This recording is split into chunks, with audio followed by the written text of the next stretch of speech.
आज की कहानी एक ऐसे रोबोट की है जिसे एक कपल ने अपने कामों को आसान और हर जरूरत को पूरा करने के लिए खरीदा था। लेकिन जैसे जैसे वो उनकी जिंदगी में अपनी जगह बनाता है, उसके अंदर जज्बात और इंसानी फीलिंग्स जागने लगती हैं और उसे अपनी मालिक की पत्नी से प्यार हो जाता है। लेकिन कहानी में ट्विस्ट तब आता है जब उसे अपनी असलियत का पता चलता है कि वो कोई साधारण रोबोट नहीं बल्कि कुछ और है।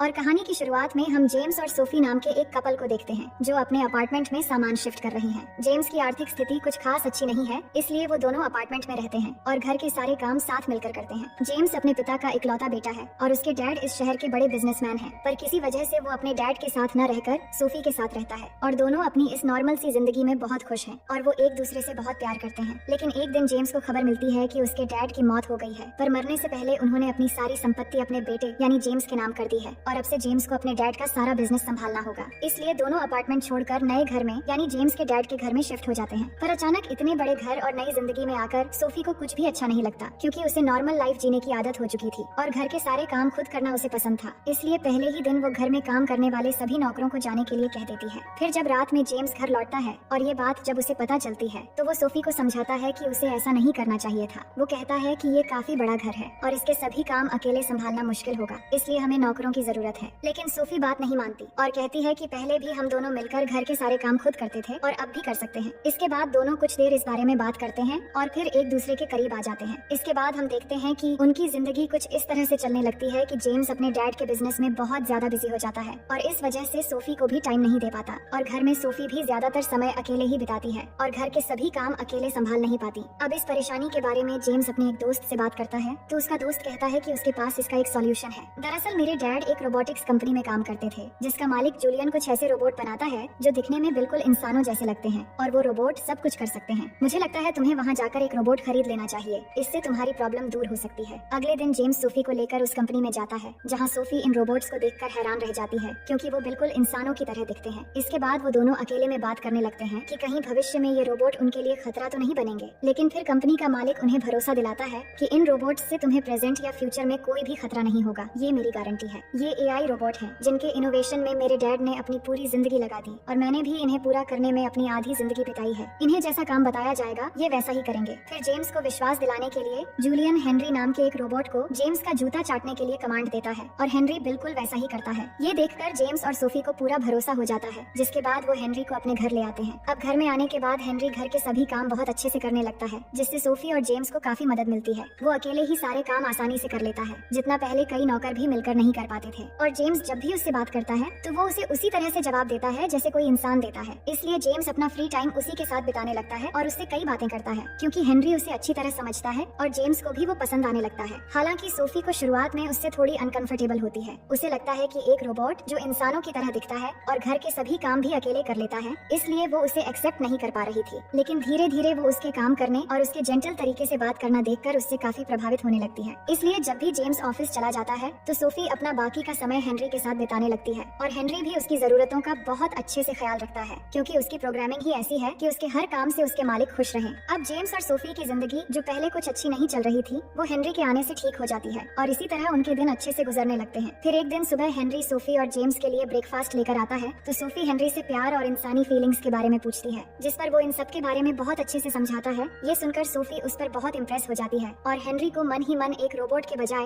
एक पर्सन की तरह समझने लगती है। लेकिन हेनरी से इस तरह के सवाल पूछने पर जेम्स सोफी को समझाता है कि तुम्हें इस तरह उससे बात नहीं करनी चाहिए जैसे वो एक इंसान है, क्योंकि जिस तरह हम उसे ट्रीट करेंगे वो उसी तरह से हमारे साथ रिएक्ट करेगा। अगर तुम उसे इंसान समझने की गलती करोगी तो वो भी खुद को इंसान समझने लगेगा, जिससे हमें फ्यूचर में प्रॉब्लम भी हो सकती है। लेकिन सोफी उसकी बात से एग्री नहीं होती। फिर रात को जब सोफी और जेम्स सो रहे होते हैं तभी अचानक हेनरी के कमरे से सोफी को कुछ आवाजें आने लगती हैं। तो वो जाकर देखती है कि हेनरी अपने कमरे से बाहर निकलकर गार्डन में सो रहा है। जिसके बाद जब सोफी उसके पास जाकर देखती है तो वो नोटिस करती है कि हेनरी सोते हुए इस तरह रिएक्ट कर रहा है जैसे वो कोई सपना देख रहा हो। इतने में वो जाग जाता है और सोफी को देखकर पूछता है कि मैं कहाँ हूँ। सोफी कहती है तुम बाहर कैसे आ गए और क्या तुम सपना देख रहे थे? तो वो हाँ में जवाब देता है। ये सुनकर सोफी हैरान हो जाती है कि एक रोबोट के लिए सपना देखना कैसे पॉसिबल हो सकता है। इसके बाद वो उसे उठाकर घर के अंदर ले जाती है। अगले दिन जूलियन को हेनरी की जांच के लिए बुलाया जाता है। जांच के बाद वो बताता है कि शायद उसके अंदर कोई टेक्निकल एरर आ गई थी जो किसी भी रोबोट में आना नॉर्मल है। फिर सोफी कहती है कल रात मैंने उसे देखा कि वो सोते हुए इस तरह रिएक्ट कर रहा था जैसे वो सपना देख रहा हो। ये कैसे संभव है? इस पर जूलियन बताता है कि हेनरी काफी समय से आप दोनों के साथ है और हो सकता है आपने उसके साथ इस तरह बर्ताव किया है जैसे वो कोई इंसान हो। मैंने पहले भी कहा था कि ये एआई रोबोट बहुत ही एडवांस चांस है। जिस तरह से उनसे बर्ताव किया जाएगा वो उसी तरह बनने की कोशिश करेंगे। अब क्योंकि आपके बर्ताव से उसके अंदर इंसानी फीलिंग्स जाग रही हैं, इसलिए हो सकता है कि वो तुम्हारे बारे में सोच कर ही सपना देख रहा हो। ये सुनकर जेम्स सोफी पर गुस्सा करने लगता है और कहता है कि तुम्हारी वजह से ये सब हुआ है, क्योंकि तुम ही उससे इस तरह से ट्रीट कर रही हो जैसे वो इंसान हो। और इस बात को लेकर दोनों में थोड़ी नाराजगी हो जाती है। अगले सीन में जब जेम्स बाथरूम से निकलता है तो हेनरी भी वहाँ आता है। जेम्स कहता है मेरा शेव कर दो, तो हेनरी उसका रेजर लेकर शेव करने लगता है। ये देखकर जेम्स उससे पूछता है कि तुम्हें कैसे पता चला कि ये मेरा रेजर है, जबकि मेरे रेजर के पास सोफी का भी ट्रिमर रखा था। इस पर हेनरी कहता है मेरी प्रोग्रामिंग ही ऐसी हुई है कि मैं चीजों को जल्दी ऑब्जर्व कर लेता हूँ और यही मेरी प्रोग्रामिंग का हिस्सा है। इसके बाद जेम्स हेनरी को समझाते हुए कहता है कि तुम्हें यही बात अच्छे से समझनी चाहिए कि तुम्हें एक प्रोग्राम की तरह इंसानों की मदद के लिए बनाया गया है, मगर तुम इंसान नहीं हो और तुम्हें फीलिंग्स और इमोशंस के बारे में ज्यादा नहीं सोचना चाहिए। बस तुम्हें जो कहा जाए वही करना है। अब रात में सोफी कमरे में आकर जेम्स से ज्यादा बातें नहीं करती और थकावट का बहाना करके सो जाती है। फिर हम देखते हैं कि सोफी और हेनरी एक दूसरे से बात कर रहे होते हैं, जहाँ हेनरी कहता है मैं इमोशंस और प्यार के बारे में सोचने लगा हूँ और उन ख्यालों में मैं सिर्फ तुम्हें देखता हूँ। इसके बाद सोफी हेनरी से उसे मसाज करने के लिए कहती है और हेनरी ऐसा ही करने लगता है, लेकिन धीरे धीरे हेनरी उसे किस करने लगता है और सोफी भी बहकने लगती है और फिर दोनों इंटीमेट होने लगते हैं। लेकिन तभी सोफी की नींद खुल जाती है और वो देखती है कि ये सब एक सपना था। जेम्स पूछता है क्या तुम कोई सपना देख रही थी? तो वो कहती है कि हाँ मैं सपना देख रही थी,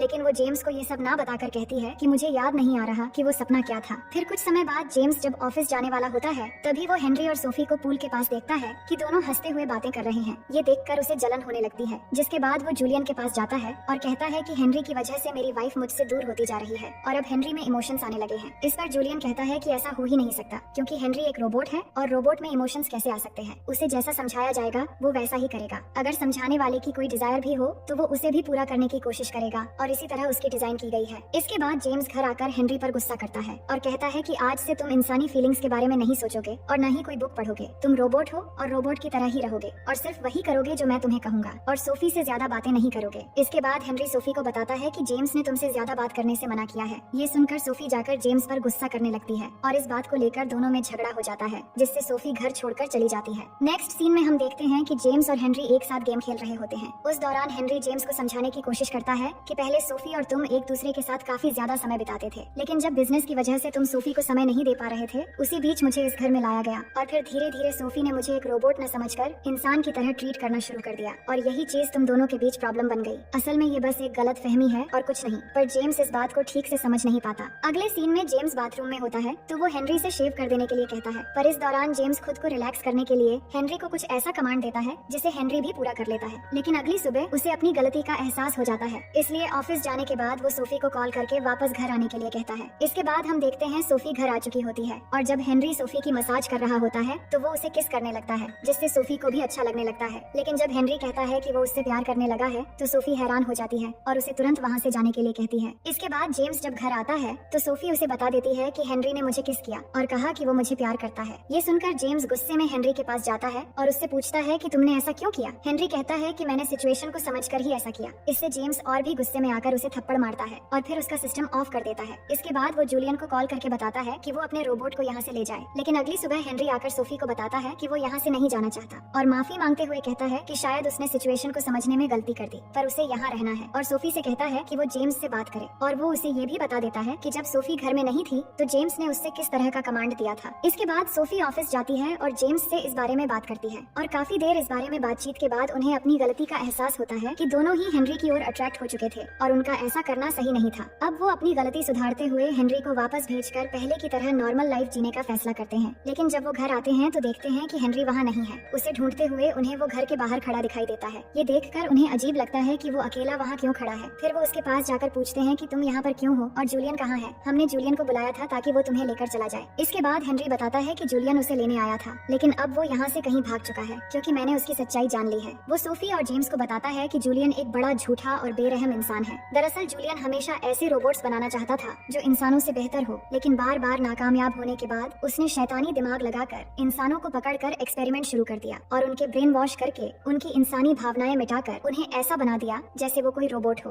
और हेनरी भी उन्हीं इंसानों में से एक है। फिर जब हेनरी सोफी के टच में आया तो उसके अंदर की इंसानी भावनाएं फिर से जागने लग गईं, क्योंकि वो असल में एक इंसान ही था। ये सब जानने के बाद जेम्स और सोफी को जूलियन पर बहुत गुस्सा आता है और वो जाकर पुलिस को सब कुछ बता देते हैं और पुलिस जूलियन की कंपनी को सीज कर देती है। और फिर जूलियन को अरेस्ट करने के लिए सोफी और जेम्स के साथ पुलिस वहाँ पहुँचती है। लेकिन जैसे ही वो वहाँ पर पहुँचते हैं तो जूलियन पुलिस पर हमला करके उन्हें मार देता है और उसके बाद सोफी और जेम्स को भी मारने वाला होता है। तभी हेनरी आकर जूलियन पर टूट पड़ता है और मार मार कर उसे एकदम खत्म कर देता है। इसके बाद हेनरी खुद को भी चाकू मार देता है और जान जाने से पहले सोफी और जेम्स से माफी मांगता है कि उसने उनकी जिंदगी में आकर उन्हें तकलीफ दी, और फिर उसकी मौत हो जाती है। पर इस तरह उसकी मौत देखकर सोफी और जेम्स बहुत ज्यादा रोते हैं और उन्हें पछतावा होता है, क्योंकि हेनरी की सारी भावनाएं और इंसानी जज्बात असली थे जिन्हें उससे